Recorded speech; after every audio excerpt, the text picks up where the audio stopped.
இருந்த சுற்றுலா பயணிகளுக்கு பலத்த சந்தேகம் வந்திருக்கு. அவங்க கேள்வி கேட்க தொடங்கின உடனேயே தீவிரவாதிகள் அவங்க கையில வச்சிருந்த துப்பாக்கிகளை வச்சு சுட்டுக் கொள்ள ஆரம்பிக்கிறாங்க. இதுல மிக கொடூரமான விஷயம் என்ன அப்படின்னா, குழந்தைகள் முன்னாடி, அவங்களுடைய மனைவிகள் முன்னாடி, பெற்றோர் முன்னாடியே அந்த ஆண்களை சுட்டுக் கொண்டிருக்கிறாங்க. பெண்கள் எங்களையும் சேர்த்து கொண்டுடுங்க, எங்களை மட்டும் ஏன் விட்டு வைக்கிறீங்க அப்படின்னு கதறி கேட்டிருக்கிறாங்க. இதை போய் உங்க பிரதமர்கிட்ட சொல்லுங்க, நாங்க இப்படி பண்ணிட்டோம், உங்க ஆண்களை நாங்க சுட்டு கொண்டிருக்கிறோம், இந்த தகவலை கொண்டு போய் பிரதமர் நரேந்திர மோடி கிட்ட சொல்லுங்க அப்படின்றத சொல்லிட்டு அங்க இருக்கக்கூடியவங்க எல்லாம் மிரட்டிட்டு பெண்களை நாங்க கொல்ல மாட்டோம். வாவ் தமிழா நேயர்களுக்கு வணக்கம். இந்தியாவில் ரொம்ப துயரமான ஒரு சம்பவம் நடந்திருக்கு. அதுவும் ஜம்மு காஷ்மீர் மாநிலத்தில் ரொம்ப நாளுக்கு அப்புறமா இந்தியாவில் மிகப்பெரிய அளவில் தீவிரவாத தாக்குதல் அப்படின்றது நடத்தப்பட்டிருக்கு. இது இந்தியாவுடைய மனசாட்சியே உழுக்கக்கூடிய வகையில் அமைஞ்சிருக்கு அப்படின்னு தான் சொல்ல வேண்டியதாக இருக்குது. ஜம்மு காஷ்மீர் மாநிலத்துடைய பகல்காம் பகுதியில் தான் இந்த தீவிரவாத தாக்குதல் அப்படின்றது நடைபெற்றிருக்கு. இந்த பகுதியை பொறுத்த வரைக்கும் இந்தியாவுடைய சுவிட்சர்லாந்து அப்படின்னு அழைக்கப்படக்கூடிய அளவுக்கு ரொம்பவும் இதமான ஒரு சீதோஷண நிலை அப்படின்றது நிலவும். இப்போ கோடை காலம் அப்படின்றதுனால நிறைய மாநிலங்கள்ல பள்ளிக்கூடங்கள் அப்படின்றது முடிய போகுது. அதனால இந்த ஜம்மு காஷ்மீர் மாநிலத்தில் இருக்கக்கூடிய நிறைய இடங்களுக்கு சுற்றுலா பயணிகள் ஏராளமான எண்ணிக்கையில வருகை தர தொடங்கி இருந்தாங்க. அதிலும் குறிப்பா இந்த பகல்காம் பகுதியை பொறுத்த வரைக்கும் இப்போ ரொம்பவும் பிளசண்டான ஒரு சூழல் நிலவுது அப்படின்றதுனால நிறைய பேர் அங்க வந்திருக்கிறாங்க. வெறும் இந்தியர்கள் மட்டும் இல்ல, உலகம் முழுவதிலும் இருந்து பல மக்கள் இந்த ஜம்மு காஷ்மீர் மாநிலத்திற்கு சமீப நாட்களா அதிக அளவுல சுற்றுலா பயணிகளா வர தொடங்கி இருக்கிறத பார்க்க முடியுது. இதுக்கு மிக முக்கியமான காரணம் அங்க தீவிரவாத தாக்குதல்கள் அப்படின்றது பெரிய அளவுல குறைஞ்சிருந்தது. உள்ளூர்ல நடக்கக்கூடிய கலவரம் மாதிரியான விஷயங்கள் கிட்டத்தட்ட இல்லை அப்படின்னு சொல்லக்கூடிய அளவுக்கு இருந்தது. பாதுகாப்பு படையினருடைய தீவிரமான தேடுதல் வேட்டை, அவங்க நடத்தக்கூடிய பாதுகாப்பு பணிகள், ரோந்து பணிகள், இது எல்லாமே சுற்றுலா பயணிகளுக்கு ஏற்ற இடமா ஜம்மு காஷ்மீர் மாநிலத்தை மாற்றி இருந்தது அப்படின்னு தான் சொல்ல வேண்டியதா இருக்கு. ஆனா அந்த நிலைமையை மாற்றணும் அப்படின்றதுக்காகவே குறிவச்சு நடத்தப்பட்ட தாக்குதலாக தான் இப்போ ஜம்மு காஷ்மீர் மாநிலத்துல நடந்திருக்கக்கூடிய இந்த தாக்குதலை பார்க்க வேண்டியதா இருக்கு. 22/4/2025 அன்னைக்கு நிறைய மக்கள் அந்த ஜம்மு காஷ்மீர் மாநிலத்துடைய பகல்காம் பகுதியில் இருக்கக்கூடிய ஒரு புல்வெளி மாதிரி இருக்கக்கூடிய நிறைய இடங்கள்ல இதமா உட்கார்ந்துருக்கிறாங்க. சூரிய வெளிச்சம் வருது. அதுல அவங்களுக்கு சொந்தக்காரங்களோட கூட வந்த நண்பர்களோட உட்கார்ந்து உணவு சாப்பிட்டுக்கிட்டு, குடிநீர் சாப்பிட்டுக்கிட்டு, குழந்தைகளோட விளையாண்டுக்கிட்டு ரொம்ப சந்தோஷமான முறையில் கழிச்சுக்கிட்டு இருக்காங்க. ஆனால் மதியம் ஒரு 2-2:30 மணி போல அவங்களுக்கு நடக்க போகிற துயரம் தெரியாமல் இருந்திருக்கு. சரியா அந்த நேரத்தில் தான் இந்திய ராணுவ வீரர்கள் மாதிரியே உடை அணிஞ்சுக்கிட்டு வந்த சிலர் கையில் துப்பாக்கி வச்சிருக்காங்க. ஜம்மு காஷ்மீர் மாநிலத்தை பொறுத்த வரைக்கும் ராணுவ வீரர்களுடைய நடமாட்டம் அப்படின்றது ரொம்ப சர்வசாதாரணம். ஏன்னா பொதுமக்களை பாதுகாக்கணும், தீவிரவாதிகளை தடுத்து நிறுத்தணும் அப்படின்றதுக்காக எப்பவுமே ராணுவ வீரர்கள் ரோந்து பணிகளை தான் இருப்பாங்க. மார்க்கெட், ரயில் நிலையங்கள், பேருந்து நிலையங்கள்னு எங்க பார்த்தாலும் ராணுவ வீரர்களை பார்க்க முடியும். அவங்க மஃப்டிலையும் இருப்பாங்க, சீருடையிலையும் இருப்பாங்க. உள்ளூர்ல நடக்கக்கூடிய பிரச்சனைகளை சரி செய்யறதுக்காக உள்ளூர் காவல்துறையினர், அதாவது ஜம்மு காஷ்மீர் மாநிலத்துடைய காவல்துறையினரும் அங்க இருப்பாங்க. இவங்களை தவிர சிறப்பு படையினர், பாராமிலிட்டரி போர்ஸ்னு ஏகப்பட்ட பாதுகாப்பு படையினர் ஜம்மு காஷ்மீர் மாநிலத்துல இருப்பாங்க. அதனால இப்படி தங்கள் கிட்ட வந்த இராணுவ உடை அணிஞ்சு வந்த தீவிரவாதிகளை அவங்க ஆரம்ப கட்டத்தில் அங்க இருந்த சுற்றுலா பயணிகள் நம்ம நாட்டுடைய இராணுவ வீரர்கள் தான் அப்படின்னு நினைச்சிருந்திருக்காங்க. ஆனா அவங்களுடைய செயல்பாடுகள் அதுக்கப்புறமா தான் சந்தேகத்தை கொடுத்துருக்கு. ஆண்களை தனித்தனியா பிரிச்சு கொண்டு போய் உங்க பேர் என்ன, நீங்க எந்த மதத்தை சேர்ந்தவங்க அப்படின்ற மாதிரியான தகவல்களை கேட்டிருக்கிறாங்க. பொதுவா இந்திய இராணுவத்தை சேர்ந்தவங்க அந்த மாதிரியான விஷயங்கள் எல்லாம் கேட்க மாட்டாங்க அப்படின்றது உறுதியான தகவல் அப்படின்றதுனால இருந்த சுற்றுலா பயணிகளுக்கு பலத்த சந்தேகம் வந்திருக்கு. அவங்க கேள்வி கேட்க தொடங்கின உடனேயே தீவிரவாதிகள் அவங்க கையில வச்சிருந்த துப்பாக்கிகளை வச்சு சுட்டு கொள்ள ஆரம்பிக்கிறாங்க. இதுல மிக கொடூரமான விஷயம் என்ன அப்படின்னா, குழந்தைகள் முன்னாடி, அவங்களுடைய மனைவிகள் முன்னாடி, பெற்றோர் முன்னாடியே அந்த ஆண்களை சுட்டு கொண்டிருக்கிறாங்க. அவங்க சுட்டு கொள்றதுக்கு முன்னாடி அவங்க இஸ்லாமியர்கள் அல்ல அப்படின்றத அந்த தீவிரவாதிகள் உறுதிப்படுத்தி இருக்கிறாங்க. வெறும் வாய்மொழியா மட்டும் இல்ல, அவங்களுடைய உள்ளாடைகளை கழட்டி பார்த்து இவங்க இஸ்லாமியர் அல்ல அப்படின்ற தகவலை உறுதிப்படுத்தினதுக்கு அப்புறமா எல்லோர் கண்ணு முன்னாடியும் வச்சு ஆண்களை மட்டும் சுட்டு கொண்டிருக்கிறாங்க.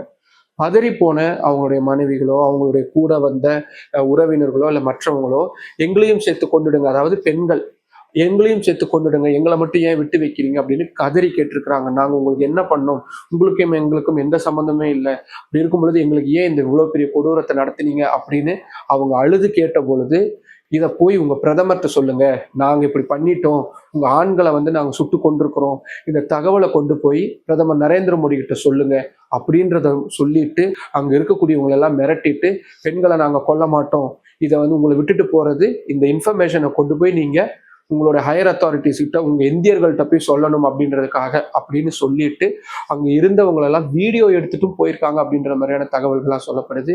அங்கிருந்து அவங்க தப்பிச்சு போயிருக்கிறாங்க. அது மட்டும் இல்லாமல் அது சம்பந்தமான வீடியோ காட்சிகள் வெளியாகி மனதை உழுக்கும் வகையில் இருக்குது. ரொம்ப தூரத்துல இருந்த சில பேர் தீவிரவாதிகள் எப்படி காட்டுக்குள்ள இருந்து வந்தாங்க, அங்க என்னென்ன மாதிரியான சம்பவங்கள்லாம் ஈடுபட்டாங்க அப்படின்றதெல்லாம் கூட பதிவு பண்ணியிருக்கிறாங்க. பக்கத்துல இருக்கிறவங்க அந்த வீடியோல சொல்லக்கூடிய காட்சிகள், நம்ம போயிடலாம், நம்மகிட்டயும் அவங்க நெருங்கி வந்துருவாங்க அப்படின்னு ரொம்ப சின்ன வயசு பசங்க பேசக்கூடிய குரலாக தான் அந்த குரல் பதிவாயிருக்கிறத நம்மளால பார்க்க முடியுது.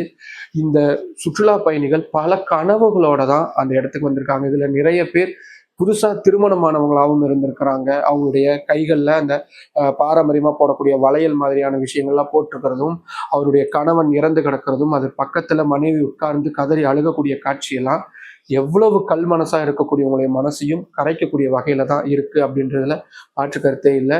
இதுல மகாராஷ்டிரா மாநிலத்தை சேர்ந்தவங்க, கர்நாடகா மாநிலத்தை சேர்ந்தவங்க, ஏன் நேபாள் நாட்டை சேர்ந்த ஒருத்தர் கூட உயிரிழந்திருக்கிறதா சொல்லப்படுது.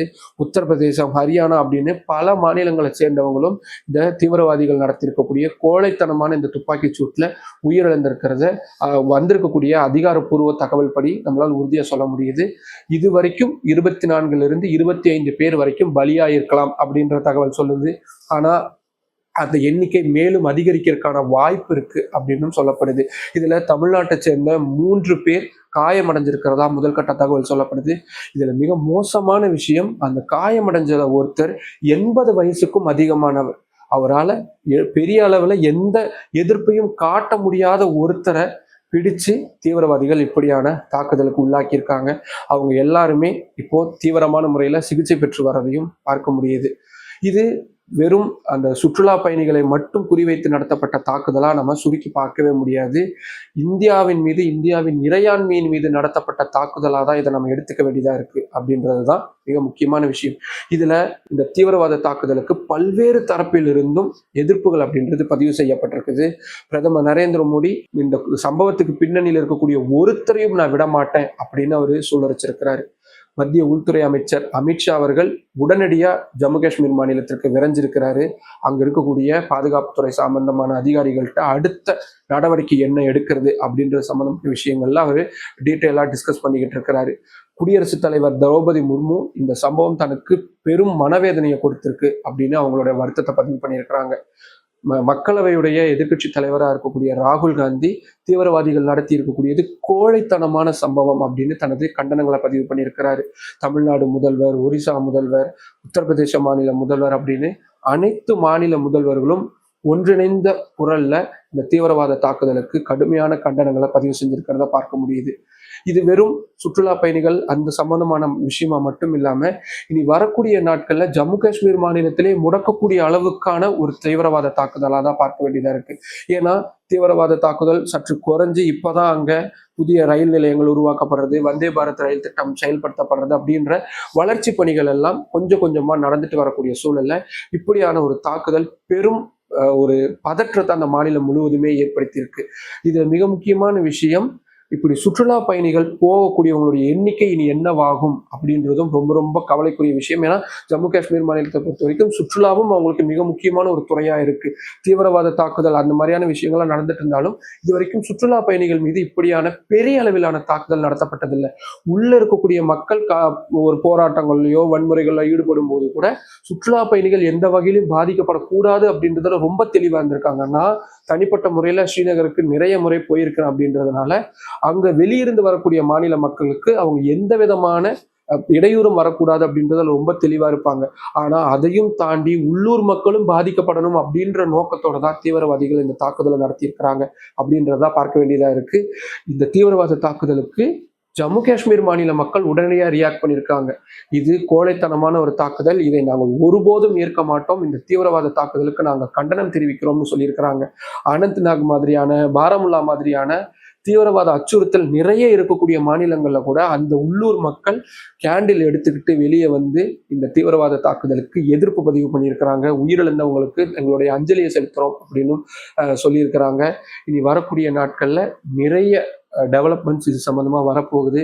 இனி அடுத்த கோர்ஸ் ஆஃப் ஆக்ஷன் மத்திய அரசு என்ன எடுக்க போறாங்க. ஏற்கனவே ஒரு முறை இதே மாதிரியான தாக்குதல் நடந்த போது நம்ம சர்ஜிக்கல் ஸ்ட்ரைக் மாதிரியான விஷயங்கள் எல்லாம் பாகிஸ்தான்ல பண்ணியிருந்தோம். இனி வரக்கூடிய நாட்கள் அப்படியான சம்பவங்கள் எதுவும் நடக்க போகுதா அப்படின்றதெல்லாம் ரொம்ப முக்கியத்துவம் வாய்ந்த விஷயம். நீண்ட நாட்களாகவே இந்த தாக்குதல் அப்படின்றது திட்டமிடப்பட்டதோ அப்படின்ற மாதிரியான நிறைய சந்தேகங்கள் இருக்கு. ஏன்னா மும்பை தீவிரவாத தாக்குதலுக்கு மூளையா செயல்பட்ட ராணாவை அமெரிக்காவிலிருந்து மிக வெற்றிகரமா ராஜாங்க ரீதியிலான நடவடிக்கை, நீதிமன்ற ரீதியிலான நடவடிக்கைன்னு பல நடவடிக்கைகளை எடுத்து இந்தியாவுக்கு கொண்டு வந்திருந்தாங்க இந்திய அதிகாரிகள். இந்தியாவுடைய மிக முக்கியமான ஒரு தருணங்கள்ல ஒன்னா இதை பார்க்கப்பட்டது.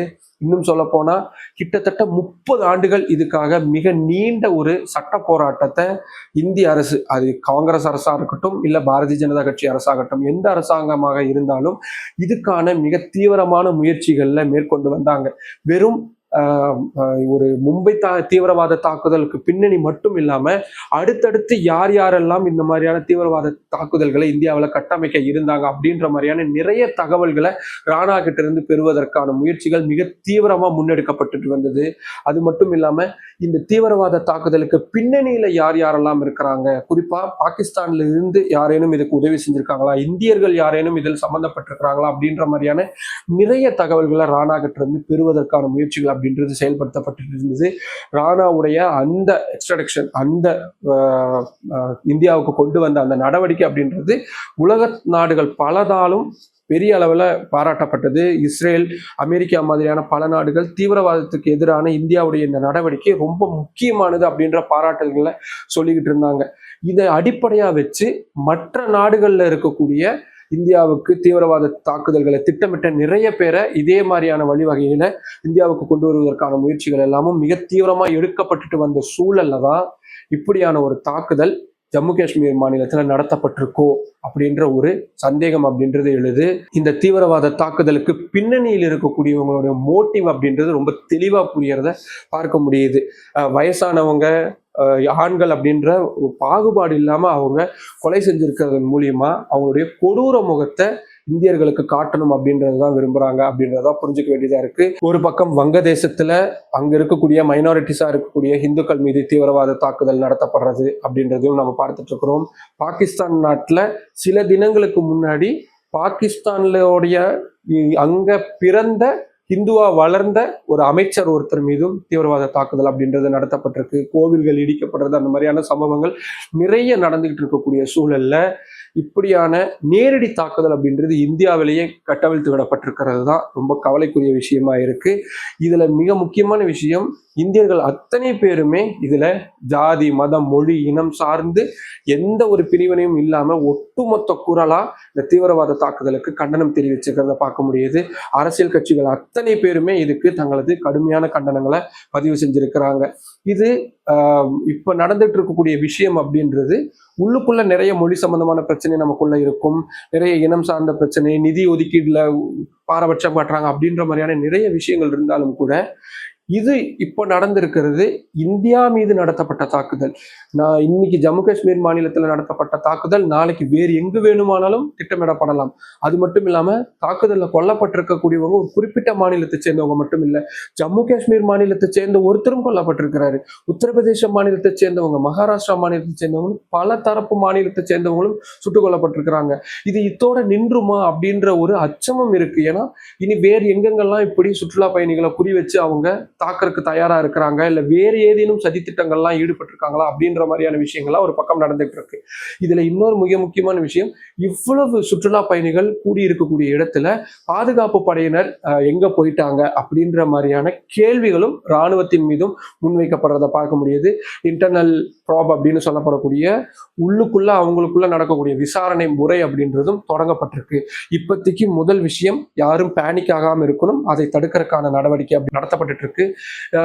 இன்னொரு பக்கம் ஆதாரங்களை சேகரிக்கக்கூடிய விஷயங்கள், ஹெலிகாப்டர்ல இருந்து ட்ரோன்கள்ல இருந்து அத்தனை அதிநவீன உபகரணங்களும் இந்த தாக்குதலுக்கு பின்னணியில யார் யாரெல்லாம் செயல்பட்டாங்க அப்படின்ற விஷயங்களை நோக்கி பண்ணிக்கிட்டு இருக்கிறாங்க. இதுல உளவுத்துறையுடைய தோல்வி இதுக்கான மிக முக்கியமான காரணமா அப்படின்ற ஒரு கேள்வியும் எழுந்திருக்கு. ஏன்னா ஒரு தாக்குதல் இவ்வளவு கச்சிதமா சுற்றுலா பயணிகள் இவ்வளவு பேர் கூடக்கூடிய இடத்துல நடத்தப்பட்டிருக்கு அப்படின்னா அந்த தீவிரவாதிகள் திடீர்னு பார்டர்ல இருந்து கிராஸ் ஆகி வந்து இப்படியான நடத்துறதுக்கான வாய்ப்பு இல்லை. அதுக்கு மிகப்பெரிய திட்டங்கள் பின்னணியில போடப்பட்டிருக்கும். எந்த வழியில வந்தா காவல்துறையினர்கிட்டயோ பாதுகாப்பு படையினர்கிட்டயோ மாட்டாம இருப்பாங்க அப்படின்ற தகவல்கள் எல்லாமே துல்லியமா தெரிஞ்சிருக்கும். இந்த தேதியில இத்தனை மணிக்கு இவங்க வரணும் அப்படின்ற மாதிரியான விஷயங்கள் இருக்கும். சுற்றுலா தலம் அப்படின்றதுனால நிச்சயமா சிசிடிவி கேமராக்கள் இருந்து அத்தனையுமே இருக்கும். ஆனா இது அத்தனையும் மீறி அவங்க வந்து இவ்வளவு பெரிய தாக்குதல் நடத்தி இருக்கிறாங்க அப்படின்னா அது மிகப்பெரிய சந்தேகங்களை ஏற்படுத்துது. உளவுத்துறையுடைய தோல்வி இதுக்கு மிக முக்கியமான பின்னணியா அப்படின்ற ஒரு கேள்வியும் வருது. ஆனா மத்திய அரசு தரப்பு அதிகாரிகள்கிட்ட சில பேர்ட்ட நம்ம கேட்கும் பொழுது இது அதுக்கான நேரம் கிடையாது. இப்போதைக்கு மிக முக்கியமான விஷயம் அடுத்ததா தீவிரவாத தாக்குதல் எங்கேயும் நடத்தப்படாமல் இருக்கணும், அதை தடுக்கிறதுக்கான ஏற்பாடுகளை செய்யணும் அப்படின்றத சொல்றாங்க. அடுத்ததா ஏற்பட்டிருக்கக்கூடிய பதற்ற நிலையை சரி செய்யக்கூடிய வேலைகளை இறங்கணும். அடுத்ததாக தான் இந்த உளவுத்துறை சார்ந்த விஷயங்களுக்குள்ளாம் போக முடியும். ஆனால் எதிர்கட்சிகள் இந்த விவகாரத்தில் நிச்சயமா மத்திய அரசு கிட்ட இந்த உளவுத்துறை சார்ந்த விஷயங்கள் இது எங்க நடந்தது, எங்க தவற விட்டது மத்திய அரசு அப்படின்ற மாதிரியான கேள்விகள் எல்லாம் எழுப்புவாங்க. அதனாலதான் மத்திய உள்துறை அமைச்சர் அமித்ஷா உடனடியாக ஸ்ரீநகருக்கு விரைஞ்சிருக்கிறாரு. அங்க துணைநிலை ஆளுநர் தொடங்கி முக்கிய அதிகாரிகள் வரைக்கும் பல தரப்பிலும் அவரு விரிவான ஒரு ஆலோசனையை மேற்கொண்டுட்டு இருக்காரு. அது சம்பந்தமான அறிக்கையை தயாரிச்சுட்டு டெல்லிக்கு அவர் திரும்புவார் அப்படின்னு சொல்லப்படுது. இப்போ பிரதமர் நரேந்திர மோடி அரசு முறை பயணமா சவுதி அரேபியா போயிருக்கக்கூடிய சூழல்ல சவுதி அரேபியால இருந்து அவரு போன் மூலியமா உள்துறை அமைச்சர்கிட்ட தொடர்பு கொண்டு தீவிரவாத தாக்குதல் எப்படி நடந்தது, என்ன பண்ணிக்கிட்டு இருக்கீங்க அப்படின்ற மாதிரியான தனது கோபத்தை உள்துறை அமைச்சர்கிட்ட வெளிப்படுத்தி இருக்கிறாரு. இதுல இன்னொரு மிக முக்கியமான பார்வை, அமெரிக்க துணை அதிபர் வான்ஸ் இந்தியாவுக்கு அரசு முறை பயணமா வந்திருக்கிறாரு. அவர் இப்போ ராஜஸ்தான்ல இருக்கிறாரு. பிரதமர் கூடனான மீட்டிங் முடிஞ்சிருக்கு. அடுத்தடுத்த மீட்டிங்ஸும் அவரு திட்டமிட்டு இருக்கிறாரு.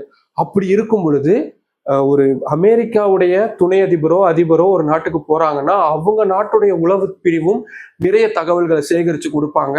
அப்படி அந்த தகவல்களும் மிஸ் ஆயிருச்சோ, அமெரிக்காவுடைய உளவுத்துறையும் இந்த விவகாரத்துல கோட்டை விட்டாங்களோ அப்படின்ற மாதிரியான விஷயம் இருக்கு. இது வெறும் இந்தியாவுடைய பிரச்சனையா மட்டும் இப்ப இல்லாம அமெரிக்காவுடைய துணை அதிபர் இந்தியா வந்திருந்த போது இந்தியாவில் நடத்தப்பட்ட தீவிரவாத தாக்குதல் அப்படின்ற ஒரு கோணமும் பார்க்கப்படுறதுனால அமெரிக்காவும் இந்த தீவிரவாத தாக்குதலுக்கு பின்னணியில் இருக்கக்கூடிய விஷயங்களை விரிவா அலசி ஆராய்வாங்க. அவங்களும் இந்தியாவுக்கு தேவையான உளவு தகவல்களை பகிர்ந்துக்குவாங்க அப்படின்ற மாதிரியான நிறைய இன்ஃபர்மேஷன்ஸ் கொடுக்கப்படுது. பட் எதுவா இருந்தாலும் இனி அடுத்தடுத்து இந்திய அரசு என்ன மாதிரியான நடவடிக்கைகளை எடுக்க போறாங்க அப்படின்றது ரொம்பவும் நம்ம உன்னிப்பா கவனிக்க வேண்டியதா இருக்கு. சர்ஜிக்கல் ஸ்ட்ரைக் மாதிரியான இன்னும் ரொம்ப எக்ஸ்டென்டிவான ஒரு நிகழ்வுக்கு அவங்க போக போறாங்களா, இல்ல வேற ஏதேனும் விஷயங்கள் திட்டமிடப்பட்டிருக்கிறதா, காத்து கொண்டிருக்கிறதா அப்படின்றதெல்லாம் ரொம்பவும் முக்கியமான விஷயம். அது எல்லாத்தையுமே நம்ம வரக்கூடிய வீடியோக்கள்ல வாவ் தமிழா சேனல்ல தொடர்ச்சியா பார்க்க இருக்கிறோம். மற்றும் ஒரு வீடியோவில் சந்திக்கலாம். நன்றி.